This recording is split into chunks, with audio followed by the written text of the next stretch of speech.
حضرت محمد صلی اللہ علیہ وسلم سجدے کی حالت میں فرما رہے تھے کہ یا رب میری امت کو بخش دے۔ پھر جبرائیل علیہ السلام آئے اور کہا، اللہ تعالیٰ نے فرمایا اگر آپ کا امتی 3 بار یہ کلمات پڑھ لے تو سب گناہوں سے معافی، جنت کا وعدہ اور اللہ اسے دوست بنا لیتا ہے۔ محترم ناظرین، نبی کریم صلی اللہ علیہ وسلم نے فرمایا جس نے یہ عمل کیا اور پھر 3 مرتبہ یہ کلمات پڑھے وہ ایسے پاک ہو کر لوٹیں گے جیسے آج ہی ماں کے پیٹ سے پیدا ہوا ہو، اور وہ میرے ساتھ جنت میں ایسے ہوں گے جیسے یہ 2 انگلیاں، اور آپ صلی اللہ علیہ وسلم نے شہادت اور درمیانی انگلی کو ملا کر دکھایا۔ وہ عمل اور کلمات یہ ہیں۔ محترم ناظرین، حدیث بخاری کی ایک روایت میں ہے کہ ایک مرتبہ سرور کائنات صلی اللہ علیہ وسلم اپنے دونوں مبارک ہاتھوں کو دعا کے لیے بلند فرماتے ہیں، آنکھوں سے اشک رواں ہوتے ہیں، چہرہ نور سے دھمک رہا ہے اور دل امت کی محبت میں بے قرار ہے۔ زبان مبارک سے بس ایک ہی پکار بلند ہوتی ہے، اے میرے رب میری امت کو بخش دے۔ یا رب میری امت گناہوں کا بوجھ نہیں اٹھا سکے گی، میری امت کو بخش دے۔ یہ الفاظ ادا ہوتے ہیں تو دل کی گہرائیوں سے رونے کی صدا نکلتی ہے، آنکھوں سے بہنے والے آنسو زمین پر گرتے ہیں اور زمین کے ذرے ذرے کو رحمت سے تر کر دیتے ہیں۔ عرش اعظم لرز اٹھتا ہے، فرشتے خاموشی سے یہ منظر دیکھتے رہتے ہیں، اور رب کائنات اپنے محبوب کو سب سے بڑھ کر چاہتا ہے۔ جبرائیل علیہ السلام کو حکم دیتا ہے کہ جاؤ میرے محبوب کے پاس جاؤ اور پوچھو کہ وہ کیوں رو رہے ہیں۔ حالانکہ تمہارا رب تو سب کچھ جانتا ہے، لیکن پھر بھی محبت کا تقاضا یہ ہے کہ تم جا کر ان سے سوال کرو۔ جبرائیل امین علیہ السلام نور کے پر کھول کر زمین کی طرف اترتے ہیں اور باغ مصطفیٰ صلی اللہ علیہ وسلم میں پہنچ کر عرض گزار ہوتے ہیں، یا رسول اللہ صلی اللہ علیہ وسلم، اللہ تعالیٰ جو سب کچھ جاننے والا ہے اور جانتا ہے کہ آپ کیوں رو رہے ہیں، مگر وہ چاہتا ہے کہ آپ خود بتائیں۔ آپ کا رونا امت کے لیے ہے، آپ کی فریاد امت کے لیے ہے، آپ کا درد امت کے لیے ہے۔ آپ نے فرمایا کہ اے جبرائیل، میرے گناہ گار امتی جن کی نافرمانیوں کے باوجود میرے دل میں ان کی محبت موجزن ہے، میں ان کے لیے رو رہا ہوں، مجھے ڈر ہے کہ وہ جہنم میں نہ چلے جائیں، میں ان کی بخشش چاہتا ہوں، ان کی نجات چاہتا ہوں۔ حضرت جبرائیل علیہ السلام واپس لوٹتے ہیں، بارگاہ الہی میں عرض کرتے ہیں کہ اے رب العالمین،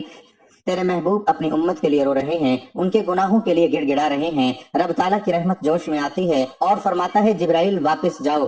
اور میرے محبوب سے کہو ہم تمہیں تمہاری امت کے بارے میں راضی کر دیں گے اور تمہیں مایوس نہیں کریں گے۔ وہ امت جس سے تمہیں اتنی محبت ہے، ہم اس امت کے لیے بھی تمہاری محبت کی قدر کریں گے۔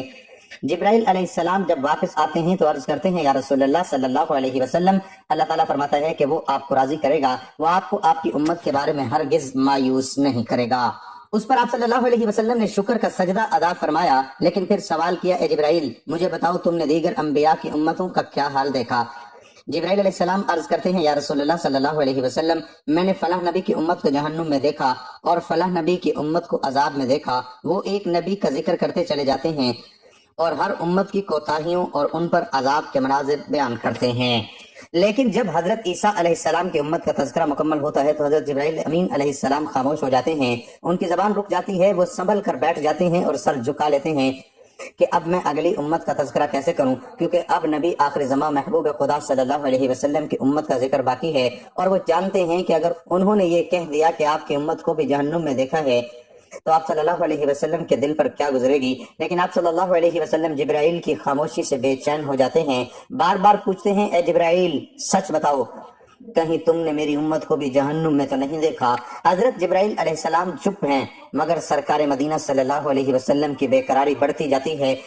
دل تڑپتا ہے، زبان لرزتی ہے، اور آپ فرما رہے ہیں بتاؤ، جلدی بتاؤ، کہیں میری امت جہنم میں تو نہیں؟ آخر جبرائیل علیہ السلام کو کہنا ہی پڑتا ہے، یا رسول اللہ صلی اللہ علیہ وسلم، ہاں میں نے آپ کی امت کے بعض افراد کو بھی جہنم میں دیکھا ہے، بس اتنا سننا تھا کہ آقا دو جہاں صلی اللہ علیہ وسلم کا رنگ